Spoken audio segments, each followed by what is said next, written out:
नमस्कार दोस्तों, मैं विमलेश गौतम और आप देख रहे हैं ट्रिपल वे ओवरसीज़। दोस्तों, अभी हमारे पास में पोलैंड की काफ़ी रिक्वायरमेंट्स हैं जिसके लिए हमने वॉक इन इंटरव्यू रखा हुआ है 1 तारीख को, 2 तारीख को और 3 तारीख को जून में। 1 जून, 2 जून, 3 जून को।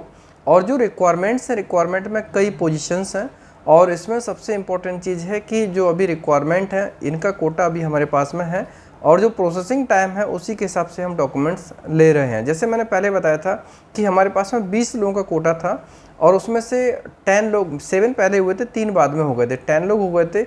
अभी 10 लोगों की स्टिल आवश्यकता है, 10 लोगों की आवश्यकता और है पोलैंड में। और जो रिक्वायरमेंट है अभी यही रिक्वायरमेंट अगले महीने की 20 की और रहेगी, मतलब अभी 30 लोगों का टारगेट है। 30 लोगों को प्रोसेस हमें करना है जिसमें से जो भी प्रोफाइल्स हैं, प्रोफाइल का फिटमेंट और वैकेंसी किस तरीके से है वो सारी इन्फॉर्मेशन इस वीडियो में मैं आपको शेयर करने वाला हूँ। हमारे पास रिक्वायरमेंट है कंस्ट्रक्शन वर्कर की रिक्वायरमेंट है, इसके अलावा फैक्ट्री वर्कर। फैक्ट्री में से हमारे पास 3 टाइप की अलग अलग फैक्ट्रीज़ हैं, वैसे तो और भी हैं लेकिन 3 बेसिक हैं, जिसमें से एक जो टेक्निकल फील्ड्स, जैसे मान लीजिए कार असेंबलिंग है या फिर जो भी इलेक्ट्रॉनिक आइटम्स बनाने वाली कंपनी होती है वो एक अलग है। इसके अलावा हमारे पास में जैसे फूड इंडस्ट्री या मीट फैक्ट्री है वो अलग है, और इसके अलावा वुड फैक्ट्री या सीमेंट फैक्ट्री वो अलग है। इस टाइप से अलग अलग टाइप की फैक्ट्रीज़ हैं, उसमें फैक्ट्री वर्कर के रिक्वायरमेंट्स है। इसके अलावा नेक्स्ट रिक्वायरमेंट हमारे पास में मशरूम वर्कर के लिए। मशरूम वर्कर के लिए रिक्वायरमेंट ये रेगुलर रहने वाली है और वेजिटेबल सेक्टर की कंपनी है। एक कंपनी जो वेजिटेबल में काम करती है वो कंपनी में भी हमें वर्कर की रिक्वायरमेंट है। कुक की रिक्वायरमेंट है, असिस्टेंट कुक की रिक्वायरमेंट है। कुक और असिस्टेंट कुक में इंटरव्यू होंगे, बाकी प्रोफाइल्स में इंटरव्यू नहीं होंगे। रेस्टोरेंट वाली प्रोफाइल में भी इंटरव्यू होने के चांसेस हैं और वेयरहाउस वाले में भी इंटरव्यू हो सकता है, लेकिन बाकी प्रोफाइल्स में जो वर्कर प्रोफाइल है उसमें इंटरव्यू नहीं होगा। मीन्स इंटरव्यू सिलेक्शन के लिए नहीं होगा, ऑब्वियसली वीएफएस का इंटरव्यू होगा और डॉक्यूमेंट्स का फिटमेंट हमारे बेस पे होगा। अगर हमने शॉर्टलिस्ट किया तो उन लोगों का प्रोसेस हो जाएगा। दोस्तों, पोलैंड का प्रोसेस काफ़ी सिंपल है। पोलैंड में कोई भी कैंडिडेट जो ऑब्वियसली एक एज लिमिट है ना जो 20 साल से लेकर 40 साल के बीच में होना चाहिए, वैसे तो 44 भी होता है, लेकिन अभी फ़िलहाल जो कंपनी के का फोकस है वो 20 से 35 है। 20 से 35 की एज में जो भी कैंडिडेट्स हैं, मेल कैंडिडेट फीमेल कैंडिडेट दोनों अप्लाई कर सकते हैं। बेसिकली फीमेल कैंडिडेट की रिक्वायरमेंट कम पोजीशंस में है, इसलिए 90% जो रिक्वायरमेंट्स है वो मेल कैंडिडेट के लिए है, इसलिए मेल कैंडिडेट ज़्यादा प्रिफर्ड होंगे। और जैसे कंस्ट्रक्शन सेक्टर है, मशरूम, इसमें मेल कैंडिडेट ही काम कर सकते हैं। ओनली रेस्टोरेंट में या जैसे कुक, असिस्टेंट कुक, उसमें हो सकता है कि फीमेल कैंडिडेट, बट फिर भी अगर कुछ रिलेवेंट होंगे तो वो आ सकते हैं, एक बार उनको चेक करेंगे, अगर हो जाएगा तो अच्छी बात है। बाकी मेल कैंडिडेट कोई भी हो, एक्सपीरियंस हो, उनका काम हो सकता है।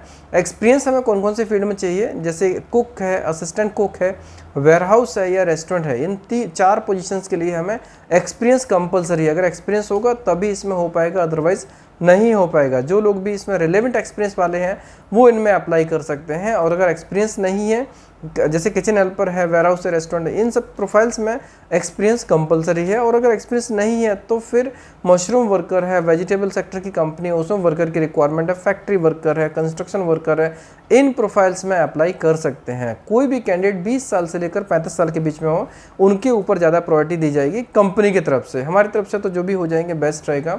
और डॉक्यूमेंट्स में हमें क्या रिक्वायरमेंट है दोस्तों, अभी ये वॉक इन इंटरव्यू है, इसमें आपको सजेस्ट करेंगे कि आप डॉक्यूमेंट्स बराबर लेके आ रहे हैं। डॉक्यूमेंट्स में आपको पासपोर्ट के पूरे 40 पेज की स्कैनिंग चाहिए। जो करंट पासपोर्ट है आपका उसमें पूरे 40 पेज की स्कैनिंग आपको पीडीएफ में लेके आना है। और इसके अलावा अगर आपका डबल पासपोर्ट है तो पहले वाले पासपोर्ट का फ्रंट, लास्ट और स्टैंपिंग उसकी भी कॉपी लेके आना है। और करंट पासपोर्ट की पूरी 40 पेजेस की जितना भी पेज होते हैं उस सभी पेज को स्कैनिंग करके उसकी कॉपी लेके आना है एक पीडीएफ में। रिज्यूमे लेके आना है वर्ड फॉर्मेट में। और इसके अलावा जो भी आपकी एकेडमिक सर्टिफिकेट है और इसके अलावा वैक्सीन सर्टिफिकेट, आपको 5 प्रकार के डॉक्यूमेंट्स लेके आने हैं। सबसे पहले रिज्यूमे रहेगा, उसके बाद पासपोर्ट का पूरा कंप्लीट स्कैनिंग कॉपी। इसके अलावा फिर आपकी जो एकेडमिक सर्टिफिकेट जैसे 10th 12th डिग्री जो भी है वो लेके आना है, फिर फोटो लेके आना है और वैक्सीन सर्टिफिकेट। ये 5 डॉक्यूमेंट्स का पीडीएफ बनाकर लाएंगे तभी इसमें आगे प्रोसेस हो पाएगा। और इसमें जो रिजल्ट रहेगा, रिजल्ट जैसे हम डॉक्यूमेंट्स आगे फॉरवर्ड करेंगे, सिंपल सी बात है, इसमें शॉर्टलिस्टिंग हमारे ऊपर है, फिल्ट्रेशन हमारे ऊपर है, तो हमें जो कैंडिडेट रिलेवेंट लगेगा हम उसको प्रोसेस कर पाएंगे। इसमें इंग्लिश भी इंपॉर्टेंट है। एलिजिबिलिटी क्राइटेरिया काफ़ी सिंपल है, कोई भी कैंडिडेट जो 20 साल से लेकर 35 साल के बीच में हो, इंग्लिश उसकी इतनी हो कि कम से कम वीएफएस का इंटरव्यू क्वालिफाई कर सके। इसमें आईएलटीएस की रिक्वायरमेंट नहीं है, बिल्कुल भी रिक्वायरमेंट नहीं है, आईएलटीएस की नॉर्मल रिक्वायरमेंट है। तो जो इंग्लिश में बेसिक आंसर कर सके। लेकिन कई बार क्या होता है कि अगर मैंने बेसिक इंग्लिश कहा तो जैसे किसी को सिर्फ इंग्लिश वर्ड बोलना आए वो समझो इंग्लिश आती है, उनको ऐसा नहीं है। आई एम गोइंग अगर बोलना आ गया तो भी उनको इंग्लिश आती है, बिल्कुल भी नहीं। इंट्रोडक्शन अगर बोलना आता है और उनको लगता है कि उनको इंग्लिश बहुत अच्छी है, वो लोग इसमें नहीं चल पाएंगे। इंग्लिश में हमें इतना चाहिए, बहुत एक्सीलेंट नहीं चाहिए कि मतलब अंग्रेज की तरह इंग्लिश हो, हमें इतना चाहिए कि कोई भी कैंडिडेट हो, कोई भी कैंडिडेट वो इतना हो कि सामने वाले से कम्युनिकेट कर सके।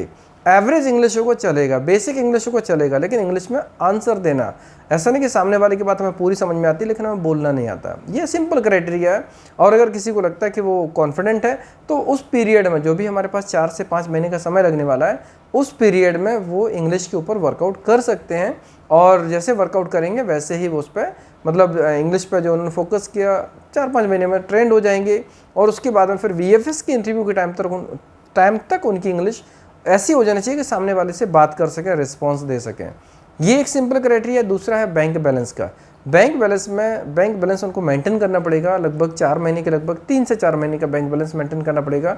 कुछ केसेस में जो होता है ना कि प्रोफाइल के हिसाब से, अगर प्रोफाइल हायर है, सैलरी अच्छी है, तो कई बार कम अमाउंट भी रखने पे हो जाता है और कम पीरियड के लिए भी हो जाता है। वो हम गाइड करेंगे कैसा होगा। लेकिन फिलहाल कॉमन मैसेज ये है कि सभी लोगों को लगभग 3 to 4 मंथ्स के लिए बैंक स्टेटमेंट मेंटेन करना होगा। पासपोर्ट, उनके पास जो वैक्सीन सर्टिफिकेट होगा, वैक्सीन सर्टिफिकेट में 2nd डोज होना चाहिए और 2nd डोज में जो उनका सर्टिफिकेट होगा उस पर पासपोर्ट मेंशन होना चाहिए। मीन्स जो पासपोर्ट नंबर डिटेल्स रहेगी उसके हिसाब से होना चाहिए, तभी उनका आगे प्रोसेस होगा। मेडिकली फिटमेंट खुद होना चाहिए, इसमें अलग से उनको मेडिकल नहीं करना होगा।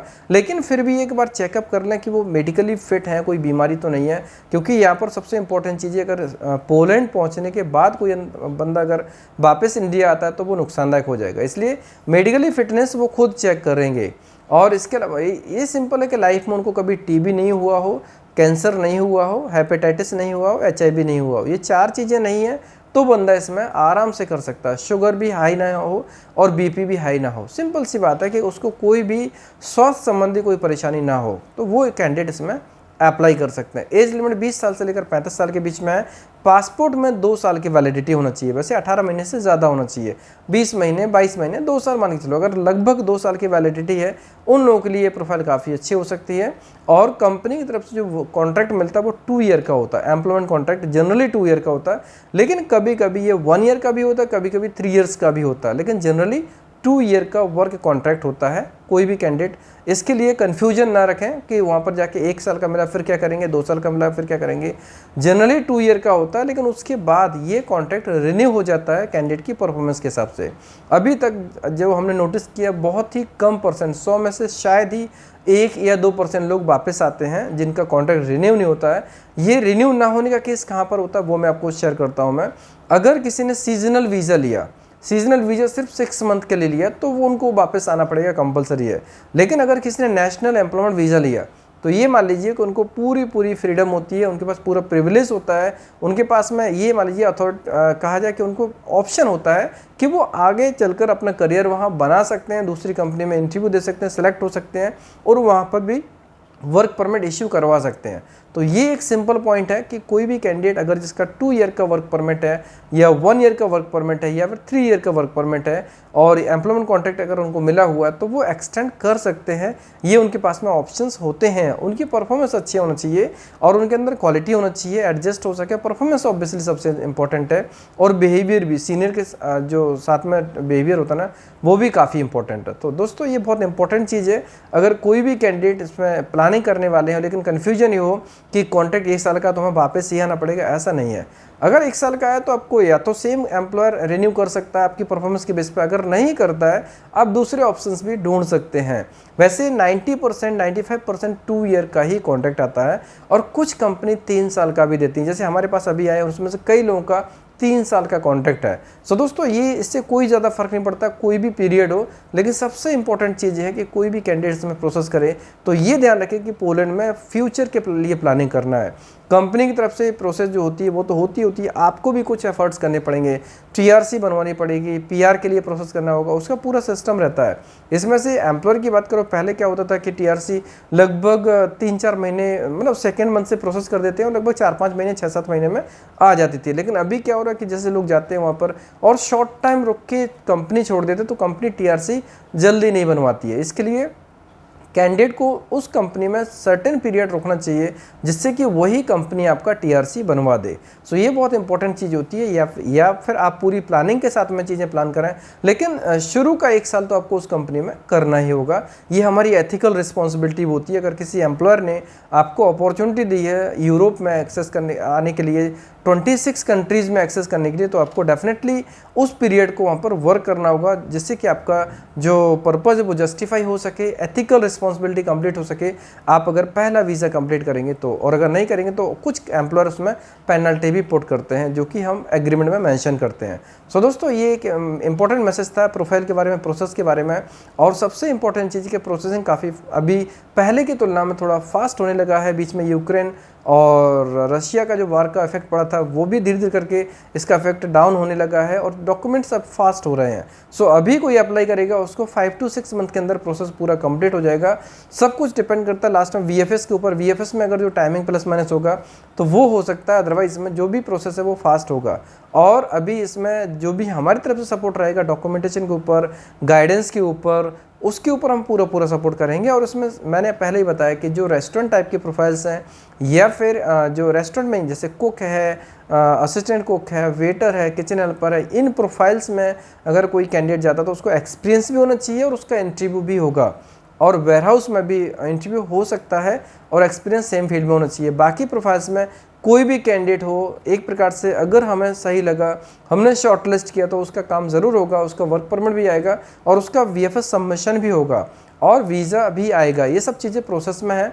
और पॉइंट ये है कि फिटमेंट हमें देखना है। अगर हमें शॉर्टलिस्टेड नहीं लगा तो फिर उस व्यक्ति का हमारे यहाँ से नहीं हो पाएगा, बाकी कहीं से भी हो तो हो सकता है। दोस्तों हम क्राइटेरिया को पूरा फॉलो करते हैं। एम्प्लॉयर की तरफ से जो हमें गाइडेंस आता है उसको भी पूरा फॉलो करते हैं।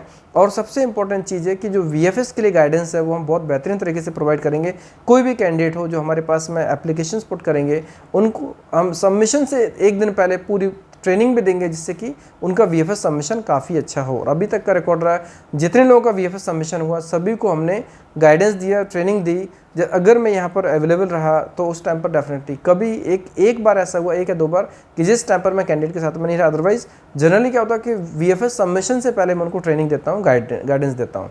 दोस्तों जो लोग भी पोलैंड में इंटरेस्टेड हैं, जो वैकेंसीज हमने शेयर की उन वैकेंसीज में इंटरेस्टेड हैं, वो लोग डॉक्यूमेंट्स लेके 1 तारीख, 2 तारीख और 3 तारीख को आ सकते हैं।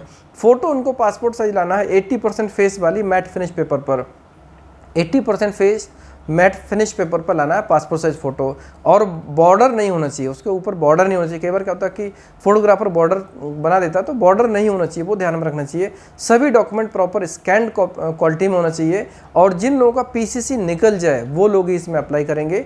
पासपोर्ट ईसीआर हो या एसीएनआर कोई फ़र्क नहीं पड़ता, गल्फ रिटर्न है, फ्रेशर है, पासपोर्ट उन्होंने जस्ट अभी बनाया, 20 साल की उम्र है, कोई भी हो वो अप्लाई कर सकते हैं। सिंपल क्राइटेरिया है क्योंकि वहाँ पर वर्कर की रिक्वायरमेंट है। वर्कर के लिए कोई भी कैंडिडेट, एक बंदा चाहिए जो मेडिकली फिट हो, फिजिकल फिट हो, इनर्जेटिक हो, काम कर सकता हो, सिर्फ इतना चाहिए। पासपोर्ट होना चाहिए, इंग्लिश बोल सकता हो, बेसिक क्राइटेरिया है। और उस पर हम लोग ऑब्जर्व करते हैं, शॉर्टलिस्ट करते हैं, स्क्रीन करते हैं, तो उसमें से जो हमें अच्छा लगे उसमें हम प्रोसेस कर देंगे।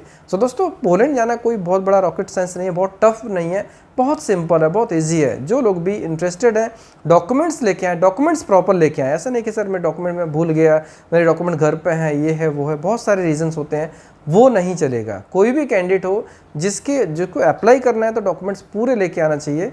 और अप्लाई तभी होगा जब डॉक्यूमेंट्स पूरे होंगे। हमारी पूरी प्रोसेस रहती है, एग्रीमेंट होता है, उसके बाद में प्रोसेस चालू होती है। और जो भी बीच में कोऑर्डिनेशन होता है वो पूरा कोऑर्डिनेशन हमारी टीम करती है। एवरी 2 वीक या 3 वीक में आपको अपडेट जो भी रहेगा हर स्टेज का, जैसे सबमिशन हुआ, फिर सॉफ्ट सबमिशन स्लिप आया, सॉफ्ट कॉपी आई, हार्ड कॉपी वहाँ से रिलीज़ हुई, हार्ड कॉपी आई, और उसके बाद में सबमिशन कब लेना है, VFS अपॉइंटमेंट का, सारी चीज़ों के लिए हमारी टीम मेंबर सामने से कॉन्टेक्ट करते हैं, कैंडिडेट को कोऑर्डिनेट करते हैं। सो ये एक इंपॉर्टेंट चीज़ है, आपको प्रॉपर हेल्दी कोऑपरेशन मिलता है, कोऑर्डिनेशन मिलता है। सो जो लोग भी इंटरेस्टेड हैं वो डॉक्यूमेंट्स लेके 1 तारीख को, 2 तारीख को, 3 तारीख को है। हमारे पास में अभी 30 पोजीशंस हैं, 10 पहले की है और 20 नेक्स्ट मंथ के। तो इन 30 के लिए अगर जो नंबर्स हैं ऑब्वियसली FIFO सिस्टम पर होंगे, जो लोग पहले से हैं वो लोग उसमें पहले पुट होंगे, लेकिन जो पहले आएंगे वो पहले कंसिडर किए जाएंगे। जो बाद में आएंगे ऑब्वियसली अगर ये 30 में कोटा होगा तो उनको इसमें प्रोसेस करेंगे, नहीं तो उसको नेक्स्ट मंथ के कोटा में प्रोसेस करेंगे। सो जो लोग भी इंटरेस्टेड हैं फर्स्ट इन फर्स्ट आउट के हिसाब से जो आएंगे उसके हिसाब से हम प्रोसेस करेंगे। कोई भी क्वेरी हो यहाँ पर वो सारे क्वेश्चंस का डिटेल क्वेश्चंस नोट करके लाएं। किसी को भी यूरोप के बारे में क्वेरी हो कि नहीं मुझे ये पूछना वो पूछना, आप एक अपने प्रश्न होते हैं, क्वेश्चंस होते हैं, उसको एक पेपर पर नोट करके लाएं और उसके बाद में आप यहाँ पर पूछ सकते हैं। आपको पूरा आंसर मिलेगा, सेटिस्फैक्ट्री आंसर मिलेगा, और उसमें से क्वेश्चन ज़रूर नोट करके लाएं। और कॉल पर ये सब क्वेश्चन पूछने की आवश्यकता नहीं है, क्योंकि उनका आंसर देने की लिए अभी पॉसिबिलिटी नहीं है। अभी सिंपल है कि आप डायरेक्ट वॉक इन इंटरव्यू, आप कोई भी कैंडिडेट जो आना चाहे वो आ सकते हैं। अगर आपकी प्रोफाइल मैच होती है तो आप भी आ सकते हैं, और अगर आपकी प्रोफाइल मैच नहीं होती है लेकिन आपको लगता है कि आपके भाई, आपके दोस्त, आपके रेफरेंस में कोई ना कोई हो जो आ सकता है, तो आप ये वीडियो उनको फॉरवर्ड कर सकते हैं। वो लोग भी प्लान कर सकते हैं, देख सकते हैं और प्लान करके हमारे ऑफिस में विजिट कर सकते हैं। दोस्तों रिक्वायरमेंट फ्यूचर में बहुत आने वाली हैं, अलग अलग सेक्टर से आने वाली हैं, उन सभी चीज़ों के बारे में हम टाइम टू टाइम आपको अपडेट करते रहेंगे। दोस्तों वीडियो कैसा लगा, पसंद आया तो लाइक कीजिए, कमेंट्स कीजिए, शेयर कीजिए। हमारे वीडियोस को लगातार देखने के लिए चैनल को सब्सक्राइब कीजिए, घंटी वाला ऑप्शन जरूर दबाएं, जिससे कि आपको आने वाले सारे वीडियोस के नोटिफिकेशन सबसे पहले मिलेंगे। धन्यवाद।